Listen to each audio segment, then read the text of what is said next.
તો આ તરફ સુરતની ઓલણ નદીમાં ઘોડાપુર આવ્યું છે। જળસ્તરમાં સતત વધારો થયેલો જોવા મળી રહ્યો છે। ઉપરવાસમાં પડેલ ભારે વરસાદથી પૂરની સ્થિતિ સર્જાઈ। તાપી જિલ્લાના ડોલવણ ખાતે ભારે વરસાદ વરસ્યો છે। ઓલણ નદીના હાલ અત્યારે બેહાલ થવા પામ્યા છે। સાંબા બોરિયાનો લો લેવલ બ્રિજ પાણીમાં ગરકાવ થયો તો લો લેવલ બ્રિજ પરથી 10 ફૂટ પાણી વહી રહ્યા છે। સંબા બોરિયાના સ્મશાન પાણીમાં ગરકાવ થઈ ગયા છે। ઓલણ નદીમાં ઘોડાપુર આવ્યું છે, જેના કારણે ઓલણ નદીના હાલ અત્યારે બેહાલ થઈ ગયા છે। ઉપરવાસમાં ભારે વરસાદ વરસ્યો, જેના કારણે પૂરની સ્થિતિનું નિર્માણ થયું છે। તાપી જિલ્લાના ડોલવણ ખાતે ભારેથી અતિભારે વરસાદ નોંધાયો, જેના કારણે નવા નીરની આવક નોંધાઈ છે।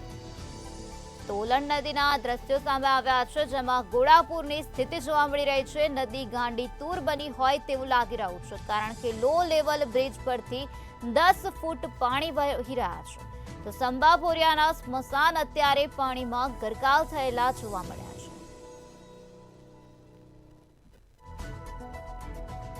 આજ મુદ્દે વધુ માહિતી આપવા માટે આપણી સાથે સંવાદદાતા અક્ષય મકવાણા જોડાઈ ગયા છે। જી અક્ષય, ઓલણ નદીમાં ઘોડાપુર આવ્યું છે। ઓલણ નદીના હાલ બેહાલ થવા પામ્યા છે, તો બીજી તરફ લો લેવલ બ્રિજ પરથી 10 ફૂટ પાણી વહી રહ્યા છે। અત્યારે ત્યાં કેવા પ્રકારની પરિસ્થિતિ જોવા મળી રહી છે?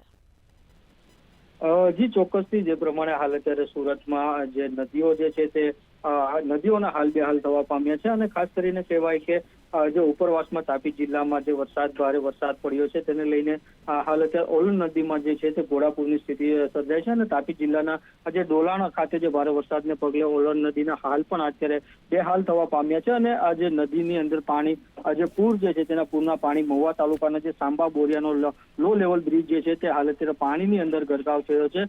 અને લો લેવલ બ્રિજ પરથી જે 10 ફૂટ પાણી હાલ અત્યારે વહી રહ્યા છે। અને જે ઓલણ નદીનો જે ધસમસતો જે પાણીનો પ્રવાહ જે છે તે હાલ અત્યારે દરિયા જેવો ગુગવાતો જોવા મળી રહ્યો છે। અને ખાસ કરીને ઓલણ નદીના જે પાણી જે સંબા બોરિયાના સ્મશાન જે છે તે પણ હાલ અત્યારે પાણીની અંદર ગરક થવા પામ્યું છે। અને ખાસ કરીને આજે ભગવાનપુરાથી જે સંબા બોરિયા જવા માટે 15 કિલોમીટરનો ચક્રાવો હાલ અત્યારે ફરવાની જે છે તે નોબત આવી રહી છે। અને સંબા બોરિયા જવા માટેનો નવો નિર્માણ થયેલો બ્રિજ પણ હાલ અત્યારે તેની કામગીરી જે છે તે મંથર ગતિએ થઈ છે, તેને કારણે સ્થાનિકોને પણ હાલ અત્યારે જે છે તે ભારે મુશ્કેલી પડી રહી છે। જો કે હાલ અત્યારે વહીવટી તંત્ર જે છે તે હાલ અત્યારે બધી બાજુથી રસ્તાઓ જે છે તે બંધ કરીને અને હાલ અત્યારે પોલીસ બંદોબસ્ત પણ ગોઠવી દેવામાં આવ્યો છે, પરંતુ આ જે રસ્તાઓ જે બંધ કર્યા છે તેને લઈને પણ સ્થાનિકો હાલ અત્યારે જે છે તે હેરાન થઈ રહ્યા છે। જી અક્ષય, સમગ્ર માહિતી આપવા બદલ આભાર। અત્યારે સ્થાનિકોને હેરાન પરેશાન થવાનો વારો આવ્યો છે। તાપી જિલ્લાના ડોલવણ ખાતે ભારેથી અતિભારે વરસાદ ખાબક્યો, જેના કારણે ઓલણ નદીના જળસ્તરમાં અત્યારે સતત વધારો થયો છે।